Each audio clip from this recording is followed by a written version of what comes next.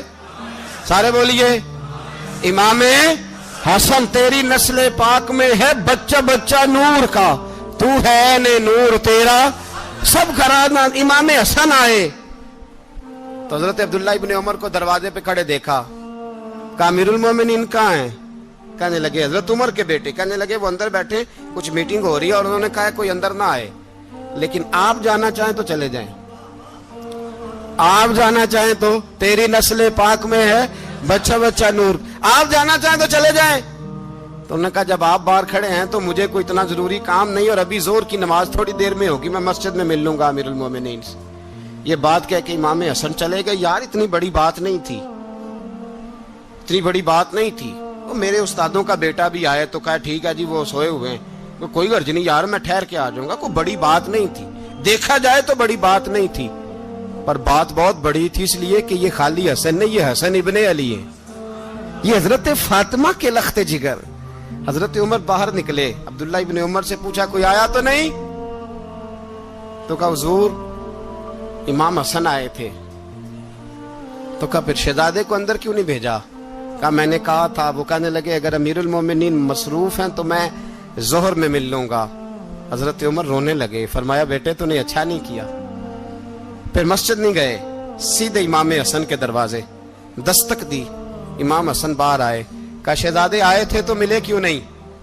تو امام حسن کہنے لگے حضور آپ کا اپنا بیٹا دروازے پہ کھڑا تھا, آپ کا اپنا بیٹا دروازے پہ کھڑا تھا, اور منع بھی کیا تھا آپ نے, تو میں زور میں مل لیتا. حضرت امام حسن فرماتے جوش جذبات میں جناب عمر نے سر سے پگڑی اتار دی, جوش جذبات میں. کہنے لگے حسن میرے بیٹے کا اور آپ کا کیا مقابلہ؟ کیا اس کی ماں کا نام فاطمہ الزہرا ہے؟ کیا اس کی نانی کا نام خدیجہ الکبریٰ ہے؟ کیا اس کے نانے کا نام محمد مصطفیٰ ہے؟ آپ کا اور اس کا کیا مقابلہ؟ پھر رو پڑے اور کہنے لگے بیٹے میں مکے کے صحراؤں میں اونٹ چرایا کرتا تھا, یہ جو میرے سر پر عزت کے بال ہیں یہ تیرے نانے کے اگائے ہوئے, میں مکے کے خبردار شہزادے خبردار. او بھائی اہل بیت نبوت کے ادب کا رنگ اگر سکھایا ہے تو سیدنا عمر نے سکھایا ہے. حضرت عمر فاروق اتھارٹی ہے, اسلام کی اتھارٹی. یکم محرم حضرت عمر کی شہادت ہے. یہودی بول اٹھا, کافر بول اٹھا, اگر 6 مہینے عمر دنیا میں اور رہتے تو دنیا میں کوئی کافر موجود نہ ہوتا. 6 مہینے. اور جب اس بطل جلیل کا جنازہ اٹھا, اللہ بخاری پڑھیے نا, اللہم ارزقنا شہادت فی سبیلک, اللہ بسترے کی موت نہ دینا, شہادت کی دینا. عمر شہید ہوئے, مسجد نبوی میں نماز پڑھاتے, اور جب جنازہ اٹھا تو مدینے کا پھر پیچھے جو دلیر بچے وہ مولا علی تھے. مولا علی, جناب عمر کا جنازہ اٹھا تو سب سے پہلی ہائے جو نکلی وہ حضرت علی کی زبان سے نکلی, اور حضرت علی ساری داڑھی آنسوؤں سے بھر گئی. لوگوں نے کہا کہ علی کیا ہوا؟ فرمانے لگے تم دیکھ نہیں رہے جنازہ کس کا اٹھا ہے, پلٹ کے دیکھو تو صحیح, تم پتہ نہیں یہ کون گیا ہے. کہ حضور کیا ہوا؟ آپ فرمانے لگے عمر اس طرح کے کام کر کے گیا ہے, اب ان کے رستوں پہ کون چلے گا؟ کون اس کے جگر راہ وفا میں؟ میں نقش ایسے چھوڑ آیا ہوں, میں جس منزل سے گزرا ہوں وہ اب تک یاد کرتی ہے. حضرت علی حضرت عمر کے جنازے پہ کھڑے ہو کے کہتے ہیں اللہ مجھے اس طرح کے عمل کرنے کی توفیق دے جس طرح کی عمر کر کے گیا. میرے بھائی بطل عزیز, بطل حریت حضرت عمر رضی اللہ تعالیٰ عنہ, جو اپنی زندگی انقلاب والی گزار کے گئے. عمر جب دنیا سے گئے تو 80 دینار کا قرضہ تھا, 22 لاکھ مربع میل کا حکمران, اور اپنے بیٹے سے کہنے لگے بیٹے کوشش کرنا تیرے خاندان والے مل کے میرا قرضہ اتار دے, میری قبر پہ بوجھ نہ رہے. اور اگر خاندان والے مدد نہ کریں تو میرے دوستوں سے بات کرنا, وہ مدد نہ کریں تو پھر علی سے بات کرنا.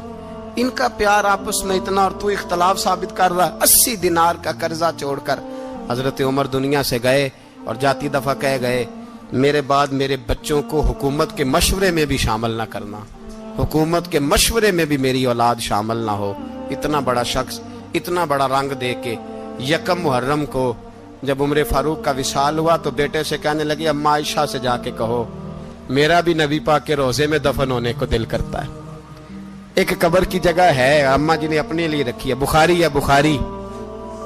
حضرت عائشہ کے پاس صاحبزادے گئے, کہنے لگے اماں جی عمر کو زخم لگ گیا ہے, حالت بڑی پریشانی والی ہے. وہ کہتے ہیں اگر اماں اجازت دیں.